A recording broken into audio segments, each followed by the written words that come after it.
Bon mon gars, si t'as cliqué sur cette vidéo, c'est que t'as envie de savoir l'anecdote de gros bâtard que je vais te raconter par rapport au diabète. Et avant ça, juste un petit truc. C'est vrai que là, si tu me suis régulièrement sur mes vidéos YouTube, ça fait un moment que j'ai pas posté. Tout simplement parce que, comme tu le sais, je filme dehors d'habitude. Et il fait 45 degrés dehors. Donc je vais pas filmer dehors actuellement. Voilà. Si tu me suis sur Instagram, tu as sûrement déjà vu l'histoire que je vais te raconter là. Parce que je l'ai raconté tout simplement en story. Et si tu me suis pas, mec, je sais pas ce que t'attends parce que c'est précisément pour toi, en fait, que je poste sur ce putain de compte. Donc va t'abonner et reviens sur la vidéo. Voilà. Bon, par où commencer? C'était. Donc là, on est le mardi 30 juin, là, au moment où je te tourne la vidéo, là. On est le mardi 30 juin. Et du coup, c'était dans la nuit de samedi à dimanche. Donc du samedi 27 au dimanche 28 juin. Donc là, il y a 3 jours, en fait. Qu'est-ce qui s'est passé?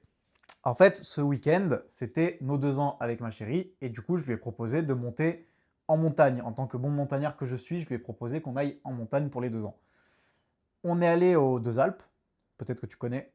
On est allé à la station des Deux Alpes. On avait loué du coup, enfin loué, on avait pris un hôtel le soir. Donc là, on est samedi, on arrive vers 16 h, on fait à peu près 4 heures de route, on arrive vers 16 h là-haut. Et déjà, le premier truc que je constate, c'est qu'il fait une chaleur à crever là-haut. Alors, ok, c'est pas extrêmement haut, c'est 1600 mètres, mais quand même, tu vois, je m'attendais à ce qu'il fasse un peu plus frais. Non, non, il faisait extrêmement chaud. Bon, la glycémie à ce moment-là, ça va. Donc on arrive, on fait un tour de la station, on fait notre vie, tu vois. Je vais pas te détailler ce qu'on fait, mais on fait notre vie, tu vois. Je vais accélérer là-dessus. Et jusqu'au soir où, du coup, donc on rejoint l'hôtel et on va au spa. Et au spa, j'ai fait 2 fois 15 minutes, non, 3 fois 15 minutes, pardon, de sauna. Enfin, 2 fois, j'arrondis, 2 fois 15 minutes, j'ai dû faire 15, 12 et 10 minutes, tu vois. Mais j'y suis allé 3 fois dans le sauna et avec un bain glacé à chaque sortie de sauna, tu vois. Alors pourquoi je te parle du sauna? Parce que tu transpires énormément dans le sauna. Hein, tu le sais, tu transpires énormément, tu perds une quantité de flotte monstrueuse dans ce genre de conneries. Donc déjà, il y a ça. Plus la chaleur, on va dire, ambiante. Ensuite, on est en altitude. Je suis en train de te ramener tous les éléments et tu vas vite comprendre. On est en altitude, alors c'est pas extrêmement haut, mais je vais y revenir après pour l'altitude. Donc on fait le spa, on se barre, et ensuite on cherche un resto. Finalement, on va au resto de l'hôtel. Et là, pareil, je me prends un burger, frites, un gros dessert, tu vois, je fais un bon resto, quoi. Mais comme je fais d'habitude, hein, franchement, j'ai pas. Là, pour le coup, je te le dis honnêtement, j'ai pas fait des dingueries au resto, tu vois. J'ai pas pris 3 plats et 4 desserts, tu vois. Non, non, j'ai vraiment mangé comme d'habitude quand je vais en restaurant, tu vois. Et bon, et là, à ce moment-là, ma glycémie, ça va toujours, tu vois. Elle est plutôt bien. Même d'ailleurs, entre le spa et le resto, elle avait tendance à être en hypo, tu vois. Et donc à ce moment-là, ça va. Et je fais quand même une grosse dose. Parce qu'en fait, moi, je sais qu'il y a des diabétiques qui fonctionnent différemment là-dessus. Moi, quand je mange dans un resto, surtout le soir, quand je mange dans un resto ou un fast-food, peu importe, je sais que ma glycémie, elle a un effet de bombe à retardement en mode les 4 premières heures, genre mettons je mange à 20 h, jusqu'à minuit, ça va être plutôt bien, voire même je vais faire un peu une hypo. Et par contre, dans la nuit, entre 2 h et 4 h du mat, je monte à 3,50, tu vois. Donc, je fais une énorme dose au restaurant. Donc à ce moment, on mange vers 21 h. Je fais une énorme dose. Et le soir, alors on se couche un peu plus tôt que d'habitude. Moi, d'habitude, je me couche plutôt vers 23 h 30 minuit. Et là, on se couche plutôt vers 23 h, tu vois. Et en fait, au moment de se coucher, je vois que ma glycémie, elle est en train de monter. Elle est à 2,80, flèche vers le haut. Et je me dis, bon, c'est quand même bizarre parce que j'ai vraiment fait une énorme dose. Genre là, pour le coup, ce soir-là, j'avais fait, franchement, quasiment le double de ce que je fais d'habitude, tu vois. Donc j'ai vraiment fait une grosse dose et ça monte. Ça monte, je suis bientôt à 3 grammes. Bon. Donc ma partenaire, elle était morte. Elle a voulu qu'on se couche. En vrai, moi, j'étais fatigué aussi. Donc on s'est couché. Et j'ai fait une correction. J'ai rajouté 3 unités à ce moment-là, avant de dormir. Bon, donc là, il est 23 heures à peu près, tu vois. Vers 1 h du mat, peut-être un peu avant, je sais plus, vers 1 h du mat, je me réveille, 3,50. Voilà. Autant te dire que je me réveille la tête dans le cul, je vois 3,50, je calcule pas trop à ce moment-là, et je me dis, bon, écoute, on va faire avec. 3,50, Je pique, je fais 4 unités, je me rendors. Vers 2h du mat, 2h30 je crois à peu près, je me réveille 3h45. Donc la même glycémie. Elle n'a pas bougé. Donc là, il y a eu 2 corrections, si on compte celle de 23h et celle de 1h du mat, plus la grosse dose de base hein, du soir, de quand j'ai mangé. Et là, je suis encore à 3h45. Là, je comprends qu'il y a un problème. Donc je comprends totalement en fait que l'insuline ne fait aucun effet, que je suis en train de lui résister complètement. Alors, à ce moment-là, je me dis, bon, est-ce que je repique ou pas parce que j'ai quand même pas mal de doses dans le cul? Je ne repique pas parce que j'ai beaucoup de doses dans le cul. Ça m'est déjà arrivé justement d'avoir une glycémie qui monte tardivement et après, en fait, avec toutes les corrections que j'ai fait, elle chute à une vitesse grand V, tu vois. Donc je me dis, me connaissant, c'est ce qui risque d'arriver. Et comme je viens de te le dire, me connaissant, c'est ce qui risque d'arriver. Donc je ne pique pas et juste je bois un coup, je vais pisser et je me rendors. Donc là on est vers 2h30 du mat. À 4h du mat je me réveille et là je suis à 4h23 pardon.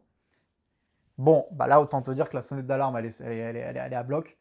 Donc ce que je décide de faire à ce moment-là, c'est tout simplement de, comment dire, faire une dose de gros fils de pute. Genre vraiment, j'ai fait une dose, mon gars, j'ai mis 10 unités, pardon. J'ai mis 10 putains d'unités. Donc je fais une énorme dose. Et ensuite, tu vois, je commence à capter, donc je bois encore un coup. Et je commence à capter, je me dis, putain, mais je pisse pas tant que ça. En fait, mec, du début de l'hyper, on va dire vers 23h, jusqu'à ce moment-là, on est à 4h du mat, avec une glycémie mais giga élevée, je pisse quasiment pas. Et c'est là que je comprends, je me dis, putain, mais c'est pas normal, tu vois. Normalement, je suis censé pisser. Je ne pisse pas. Et je comprends que je suis complètement déshydraté, en fait. Et quand tu es complètement déshydraté, tes glycémies, elles ont tendance à résister. Donc, à ce moment-là, ce que je fais, c'est que je prends une bouteille d'eau. Genre vraiment une bouteille d'eau comme ça, là. Je prends ça, là, 1,5 litre. Je la remplis et je m'envoie ça pendant 1 heure. À ce moment-là, je me dis, ok, là, c'est simple. Tu ne dors plus tant que ta glycémie ne descend pas. C'est mort, je n'allais pas refermer les yeux avec 4,23, sachant qu'il y a encore la flèche vers le haut et ça continuait de monter, tu vois. C'était mort. Donc, je me suis dit, tu restes éveillé au moins 1 heure, le temps que ça redescende. Ensuite, ce que tu fais, c'est que tu bois, mais bois, et je pense qu'en 1 heure, j'ai bu quasiment 1,5 litre, vraiment. Et ensuite de ça, j'ai prévenu ma partenaire, je l'ai réveillée, je lui ai dit, parce que bah, dans le pire des cas, faut qu'elle soit au courant, et justement, j'ai la chance qu'elle soit là, donc autant en profiter en fait, donc je l'ai prévenu, tout simplement. Et j'étais prêt, je te le dis sincèrement, à aller à l'hôpital. Voilà, j'étais prêt à aller à l'hôpital, parce que mec, tu ne restes pas avec des glycémies pareilles, sans rien faire. Alors moi, j'étais pas sans rien faire, hein. J'ai décidé déjà de rester éveillé 1 heure, de boire de l'eau à balle, parce que je savais que j'étais déshydraté, et de, évidemment, surdoser. Pardon, j'ai évidemment décidé de surdoser. Mais à un moment donné, t'as beau surdoser, si l'insuline ne veut pas agir, elle n'agira pas. Et tout simplement, tu te casses à l'hôpital. Donc j'étais prêt à aller à l'hôpital. Et au final, vers 5h du mat, donc j'ai attendu quasiment, bah oui, même 1 heure, en fait, j'allais dire quasiment 1 heure, 1 heure. Au bout d'1 heure, ça a commencé à descendre. Et là, je me suis dit, bon, allez, on retourne se coucher tranquillement, on va voir. Avec toutes les doses que j'ai fait, il y a un monde où vraiment là, du coup, en fin de nuit, je vais être assez bas. Donc je me rendors. Et vers 6h du mat, je me réveille encore. Et cette fois-ci, la glycémie avait bien descendu, mais pas assez. J'étais à 2,78. C'est quand même encore énorme. Donc là, je repique encore une fois. Et cette fois, je me dis, on va mettre... Non, c'était pas vers 6h du mat, je dis des conneries. Je crois que c'était vers... puisque je me suis endormi à 5h. Donc c'était à 7h du mat, pardon. Donc 7h du mat, je me réveille à 2,78. Et là, j'ai refait une dose de 10 unités. Donc encore 10 unités de rapide, toujours. Pour espérer finir en hypo, en fait, tout simplement. Là, c'était mon but, c'était de finir en hypo le matin, sachant qu'on devait se lever assez tôt, donc voilà. Je me rendors et on se réveille vers 8h30, et là, la glycémie commence enfin à être dans le vert. Et l'hypo est arrivée, donc j'ai bien fait une hypo à 9h, au moment où on a pris notre petit déj. Voilà le topo. Pourquoi je te parle de cette histoire-là? Tout simplement pour plusieurs raisons. Déjà, la première raison, c'est de savoir ce qui est important quand ce genre de truc t'arrive.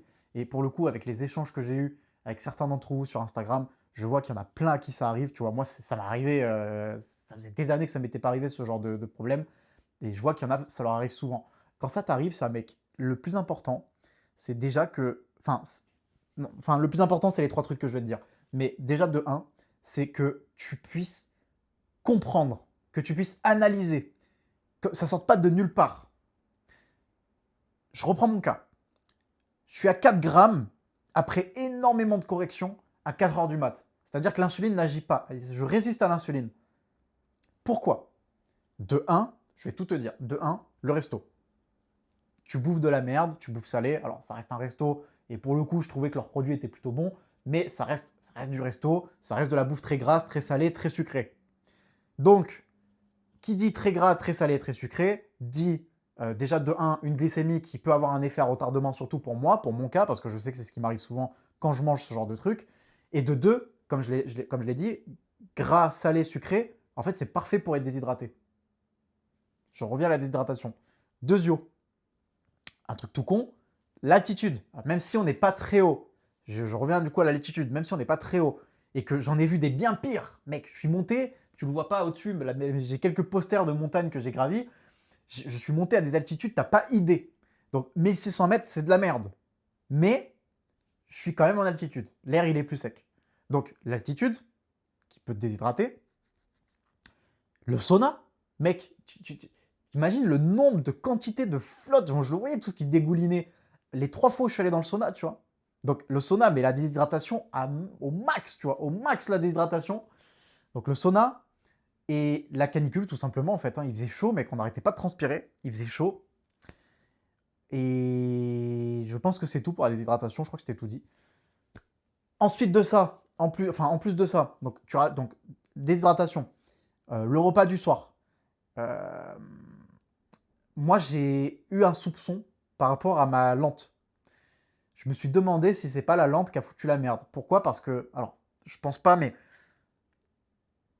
vu que ma glycémie résistait à l'insuline rapide, je me suis dit, est-ce que c'est pas la lente qui ne marche pas? Peut-être que j'ai mal piqué, tu vois, peut-être que je sais pas, l'aiguille n'est pas bien passée, ou alors juste l'insuline n'a pas agi en fait, hein, tout simplement. Alors, je vois pas pourquoi mes insulines auraient mal agi, parce que déjà, de un, la rouge, le lendemain, toute la journée du dimanche, elle a bien agi, et de deux, elles n'ont pas été exposées au grand froid ou à la canicule. Pour le coup, je les protège vraiment, mes insulines, donc je vois pas pourquoi elles auraient mal agi. Mais peut-être que, voilà, ce soir-là, par manque de pause, c'est pas passé, tu vois, la lente. Mais je ne pense pas parce que tout le reste de la journée de dimanche, j'étais dans le vert, voire en hypo. Et dès que je faisais une dose, ça marchait. Donc je ne vois pas pourquoi ce serait la lente, mais j'y ai pensé que ça aurait pu être ça. Moi, je pense que c'est un mélange de tout ce que je t'ai dit, surtout de la déshydratation, parce que du coup, je n'avais pas bu tant que ça en plus. Hein. Je ne l'ai pas précisé, mais j'avais pas bu tant que ça. Et je n'allais pas pisser, la preuve.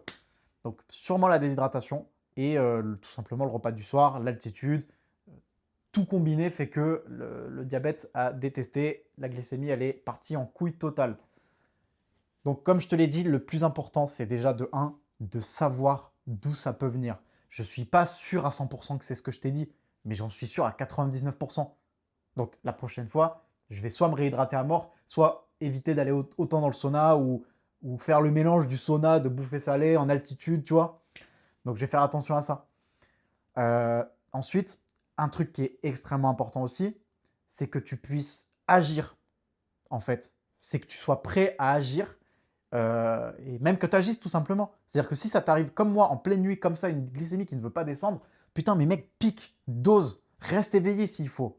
Là, pour le coup, ta glycémie est plus importante que ton sommeil, je te le dis. Et pourtant, moi, à ce moment-là, je te le dis, j'étais crevé et j'avais énormément besoin de dormir. Donc, le plus important, c'est que tu doses, que tu fasses descendre cette putain de glycémie. Et si ça ne descend pas, comme moi, tu dois être prêt à partir à l'hôpital. Et si tu es avec une femme, ou si tu es avec des potes, ou que tu es avec tes parents, que tu es avec tes frères et sœurs, peu importe, préviens-les. Préviens-les. Tu dois les prévenir. Moi, elle était au courant. Donc, tu dois agir. Comme je te l'ai dit, moi, j'ai agi comment? J'ai dosé. J'ai bu à mort. J'ai prévenu ma partenaire et j'étais prêt à aller à l'hôpital. Voilà. Et ensuite, le troisième point qui pour moi est crucial, c'est absolument que tu gardes ton calme. Parce que je te le dis, mec, je l'ai vécu là il y a 3 jours, j'avais encore des très bons souvenirs. J'avais envie de péter un plomb. Hein. Tu sais, quand tu te réveilles toutes les heures, sachant qu'en plus à ce moment-là, je manquais un peu de sommeil. Quand tu te réveilles toutes les heures, que tu vois une glycémie qui ne fait que grandir, alors que toi, tu es en train d'agir, tu agis entre guillemets dans le vent, que ça ne veut pas descendre, ça rend fou. ça rend fou, ça peut même te faire peur. Alors, je te le dis sincèrement, c'est pas pour faire le mec, mais j'ai pas eu peur. Mais par contre, c'était en train de me tilter. C'était vraiment en train de me rendre ouf.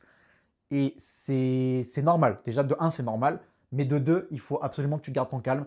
Et je te dis sincèrement, j'avais envie de péter un plomb, mais j'ai gardé mon calme. J'étais assis contre le lit. Comme là, tu vois. J'étais assis contre le lit. J'avais mon téléphone, la glycémie à côté. J'attendais tranquillement. Il faut que tu gardes ton calme. Parce que si en plus tu pars en couille, si en plus tu fais rentrer les émotions en jeu, mec, c'est le pire mélange possible. Parce que déjà, de un, si t'es pas tout seul, tu vas affoler ta partenaire ou autre. Et de deux, en fait, juste pour toi, en fait, j'aurais même dû inverser. Déjà, de un pour toi, tu vois. Pour t'as compris ce que je veux dire. Mais pour toi, c'est hyper important. Tu dois rester calme. Pour ta glycémie, pour ton bien-être mental, tu dois garder ton sang-froid avec une situation aussi compliquée que celle-là. Juste, ne te dis pas, oh mon Dieu, c'est horrible. Parce que ça, je te le dis sincèrement, j'y ai pensé. De se dire, putain, mais c'est en train de me tuer. Je vais faire de l'acétone. Je sais pas moi, demain toute la journée, je vais être mort. Enfin, tu penses aux conséquences. Mais en fait, ne pense pas aux conséquences à ce moment-là, juste agis. Agis, mec. Et du coup, c'est ce que j'ai fait. À 4 heures du mat, j'ai dit, c'est bon, là, j'attends 1 heure. Rien à foutre du sommeil. J'attends 1 heure, ça doit descendre. Ça va descendre. Et si ça descend pas, je suis prêt à aller jusqu'à l'hosto. Donc voilà, mec, voilà pourquoi je te raconte cette histoire et je te fais cette vidéo. C'est pour que ces 3 points-là, donc je reviens dessus, savoir d'où ça peut venir, analyser, comprendre, te connaître, agir et garder ton calme, c'est crucial dans ce genre de situation pour toi. Et donc, encore une fois, voilà pourquoi je te fais cette vidéo. Et j'espère que ça t'a été utile. En attendant, moi, le lendemain, j'ai passé pas une journée de ouf parce qu'il faisait extrêmement chaud. On a fait une petite rando, mais il faisait trop chaud. Et écoute, ça m'a pas non plus empêché de vivre. J'ai passé, diabétiquement parlant, j'ai passé une très bonne journée le lendemain, donc ça voulait rien dire, tu vois. C'est juste là, ça a été compliqué. Je pense que comme je te l'ai dit, ça a été plusieurs aléas qui sont venus foutre la merde. C'est comme ça, t'es diabétique, je suis diabétique, ça fait partie du jeu. Et je saurais que la prochaine fois, bah, au lieu de mettre 10 unités, j'en mettrai 20 au repas, tu vois. Mais déjà, la prochaine fois, je vais éviter de combiner tous ces facteurs, entre guillemets, qui peuvent aggraver ta glycémie. Donc j'espère que ça t'a été utile. Si jamais tu es dans cette situation, mec, que tu as des glycémies qui partent tout le temps en couille, comme ce que je viens de te raconter, que ça t'arrive régulièrement, tu as mon putain de lien en description pour prendre un appel avec moi. Ce sera totalement gratuit. Juste, on fait le point sur ta situation. Et si je peux réellement t'aider, si vraiment je peux t'aider et que je vois que ça match entre nous, dans ce cas-là, je referai un appel avec toi pour aller plus loin. Voilà. Et tu as ma newsletter aussi en description dans laquelle je te raconte ce genre d'histoire assez régulièrement. Donc, je t'invite également à t'abonner. Sur ce, mec, ciao.